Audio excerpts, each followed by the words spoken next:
Most companies do performance review every year and most employees had them.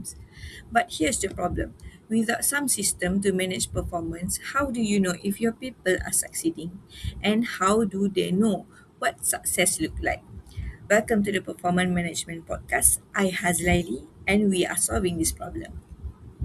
Performance management is not just the annual review, it's continuous cycle of four things: goal setting, ongoing feedback, coaching, and fair evaluation. When done right, it's transform organization. When done wrong, it's waste millions. I'm joined by five experts today. Let's meet them. Let me introduce in our experts. So we have expert 1 on theory and data, Fatin. Expert 2 and 3 on real world best practice, Bella and Najihah. Expert 4 on actionable strategy, Azyra. And expert 5, our devil advocate, Wahida, who will challenge us with hard questions. Thank you, Laili. Three specific ways performance management drive organizational performance. First, goal clarity. Look at Leiden's research shows clear, challenging goals increase productivity by 12 to 15%. Second, reduce turnover. Gallup found employees who receive regular, meaningful feedback are 30% less likely to leave. Third, increase profitability. The same Gallup study found engaged workforce are 21% more profitable. Clear goals, higher productivity, regular feedback, lower turnover, fair evaluation, higher profit. Okay, let me pause there. These numbers are powerful, but here's what they don't tell you: the cost of doing nothing. A mid-sized company with 500 employees and 15% annual turnover spend roughly 750,000 to 1.5 million on replacement costs alone. That's hiring, training, lost productivity. Effective performance management cuts the turnover in half. That's not just HR jargon, that's real money. Now let's see which company figure this out first. So we let expert two take us to adopt. Thank you. I'm honored to be here. Now, let's talk about Adobe. Back in 2012, they made a radical move that changed corporate culture forever. They completely abolished the annual performance review. Instead of that exhausting year-end trial, they introduced check-ins, short, informal conversations happening every few weeks with zero ratings and absolutely no forms to fill out. It shifted managers from being judges into being coaches.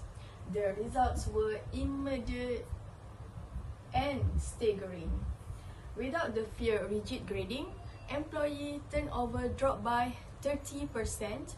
Even better, Adobe saved 80,000 manager hours per year, which is the equivalent of 40 full-time employees doing nothing but paperwork. They prove that continuous real-time feedback beats a once-a-year bureaucratic exercise every single time. What do you think, Jia?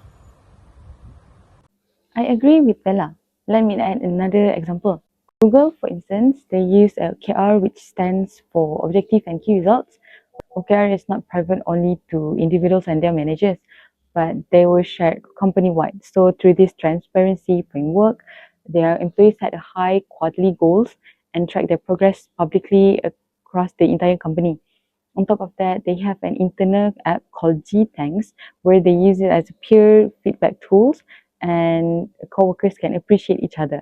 Because of this, Google employees hit their target much better and the whole company becomes a place where everyone naturally helps each other to grow. Another great example is Microsoft. In the past, they used a stack ranking, which are known for its notorious brutal performance system. That basically managers were forced to fire the bottom 10% of their workers every single year. CEO Satya Nadella replaced it entirely and focused on collaborative learning, teamwork, and growth mindset. Ever since that, they see the massive difference in their performance management. Not only did their corporate innovation skyrocketed, but their stock price actually tripled in less than 5 years. So the ultimate takeaway here is that an effective modern performance management must focus heavily on employee development and not punishment. Great companies do well because they give feedback all the time instead of waiting for those scary annual reviews at the end of the year. Three companies, three different approaches. One common trait, they all remove fear from the equations. Employees stop performing for a rating and start performing for growth. Now let's make this practical. Expert 4, are you Azyra? What can manager actually do tomorrow? 3 strategy. Start tomorrow, no budget needed. First strategy is weekly 15-minute check-ins. 3 questions. What went well? What's blocked? And how can I help? That's it. Engagement jumped 25%. Why? Because people feel seen, not surveilled. Strategy 2. Co-create smart goals. Do not assign. Co-create. Specific, measurable, achievable, relevant, and time-bound. When employees help build the plan, they own it. Ownership doubles commitment. Strategy 3.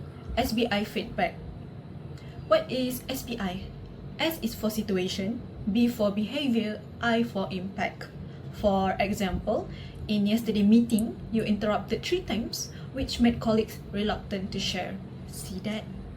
Specific. Not personal, no defensiveness, just facts. So, check-ins, co-creation, and SBI. Engage employees stay longer and perform better. This sounds great, but here the reality. Most managers are already overwhelmed. Additional with weekly checking, co-creating goals, learning SBI feedback models, that feel like more works, not less. And there another issue organization face, like bias and favoritism in the performance evaluation. Sometimes managers may give a better weight to employees they are personally close to, when another employee may feel like unfair treated. How can organization implement performance management fairly without overburdening a manager or creating biased evolution? Okay, that's a very important issue in human resource management today. Performance management should be fair, transparent, and based on actual employee performance, not personal relationship or favoritisms. I will take the first part. The solution is replace, do not add. Most organizations spend hours on complicated annual review, paperwork, and rating justifications. Instead of adding more work, companies should replace outdated system with shorter and more meaningful performance discussion, right? Exactly. Weekly 15-minute check-ins can replace a long annual review paperwork while also improving communication and employee engagement. To reduce bias, HR department should also implement clear KPIs, smart goals, proper documentation, and also regular performance tracking. Managers should also evaluate employee based on measurable performance result instead of personal opinions. Organization can also use multiple feedback sources such as a peer feedback, self-assessment, and manager evaluation to make the process more balanced and transparent. In addition, HR should provide training for managers on fair evaluation practices, unconscious bias awareness, and also professional communication skills. This helps ensure employees are evaluated consistently and fairly. So if organization want to improve performance management, the key is not only efficiently, but also fairness and transparency. Yes, exactly. Employees perform better when they trust the system. Fair performance management improves motivation, teamwork, employee engagement, and organization culture. That actually make the system more practice and realistic. Back to you, host Hazlaili. Thank you to all our experts and thank you to all for listening to our performance management podcast.